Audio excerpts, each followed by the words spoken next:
oitavo ano! Enfim, nosso vídeo de revisão para a prova do segundo bimestre. Passou tão rápido, né? Bom, vamos lá.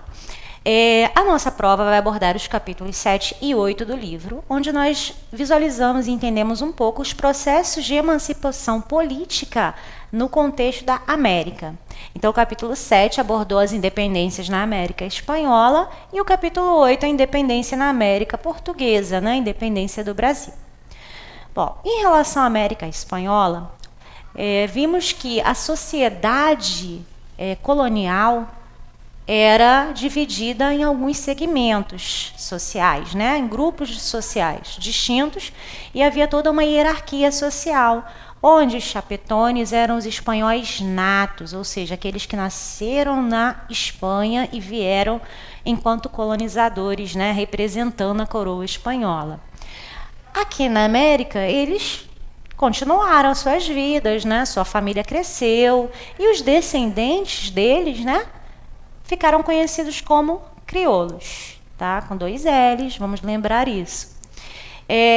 Em geral, esses 2 grupos formavam a elite colonial espanhola, mesmo que aos chapetones fosse liberados mais benefícios, como, por exemplo, cargos públicos privilegiados na administração colonial, coisas que seus descendentes não possuíam.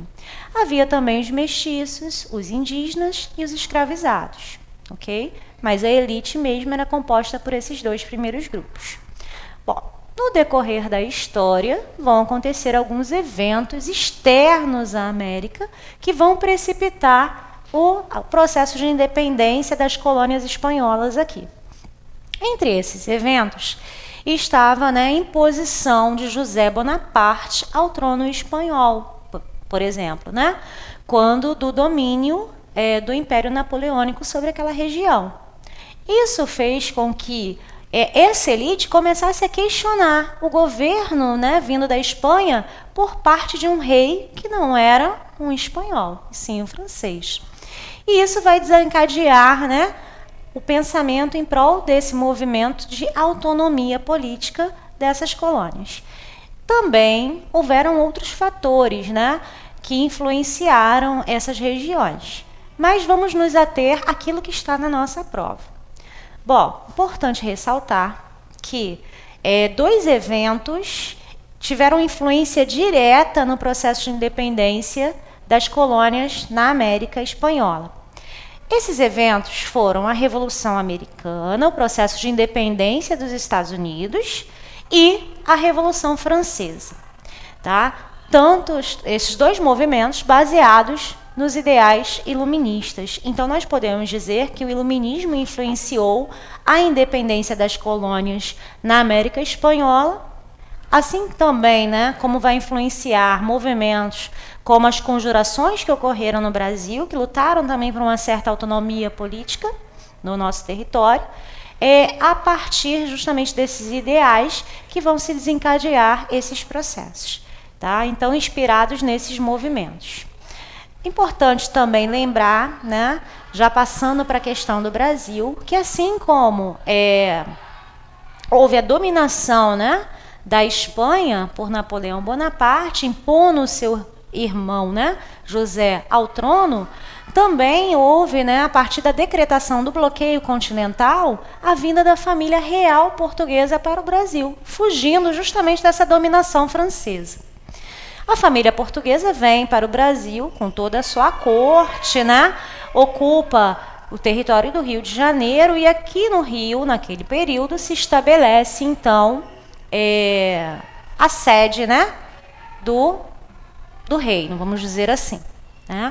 A partir daqui, né, o rei Dom João, ele vai elevar o Brasil à condição de Reino Unido a Portugal, mas a primeira medida que ele toma no Brasil, quando aqui chega, né, é justamente assinar o decreto de abertura dos portos brasileiros às nações amigas, que vai favorecer economicamente aos ingleses, porque iriam ampliar o seu mercado consumidor dos seus produtos manufaturados, né, para o Brasil, e vai, de uma certa maneira, prejudicar os comerciantes portugueses, uma vez que vai ter como consequência principal para o Brasil o fim do pacto colonial, que obrigava as negociações a serem feitas diretamente com Portugal. Então, a partir daquele momento, os colonos poderiam adquirir seus produtos manufaturados direto da fonte, da Inglaterra. Ok? Bom, historicamente, nós costumamos classificar que o processo de independência do Brasil ele vai se delinear a partir da vinda da família real portuguesa para o Brasil, com as diversas transformações que a sociedade brasileira vai empreendendo nesse processo. Como, por exemplo, a corte que veio precisava se distrair, então precisava ler. Eram proibidas as impressões de livros no Brasil. Então, a partir do momento que a corte está aqui, esse decreto cai por terra. Poderiam ser impressos livros, né? Então as ideias iluministas elas vão começar a se propagar com maior velocidade, porque elas já não vão chegar mais escondidas, né? Elas vão vir à tona, e isso vai desencadear, né, esse desejo pela independência. Até que ocorre, né, a restituição do trono por parte da família real portuguesa, e com isso fica aqui no Brasil Dom Pedro como regente, né? E desobedecendo às ordens da corte portuguesa, né? Ele decide realmente ficar no Brasil a partir do dia do fico, e daí nós vamos ver o desencadeamento do processo da autonomia política brasileira a partir do grito, né, dado, né, de independência ou morte às margens do Ipiranga, né? Onde nós vamos ter consumada a independência do Brasil, mesmo que ainda não reconhecida por Portugal no dia 7 de setembro de 1822. Não só Portugal não reconheceu a independência do Brasil, como também as nações latino-americanas, em sua maioria, também não reconheceram. Por quê? Segundo os ideais iluministas, né, o Brasil se tornaria independente, deveria assumir a posição de uma república. Mas acontece que o Brasil se torna independente de Portugal, mas passa a ser uma monarquia ainda, e pior, governada por um rei português, porque Pedro I, né, Dom Pedro I, como ele foi coroado, era um rei português, ele nasceu em Portugal. Tá? Então, esse fato traz uma peculiaridade da independência do Brasil quando comparada aos outros processos de independência na América Espanhola, por exemplo. Ok? Bom, pessoal, estudem, realizem uma excelente prova. Bye!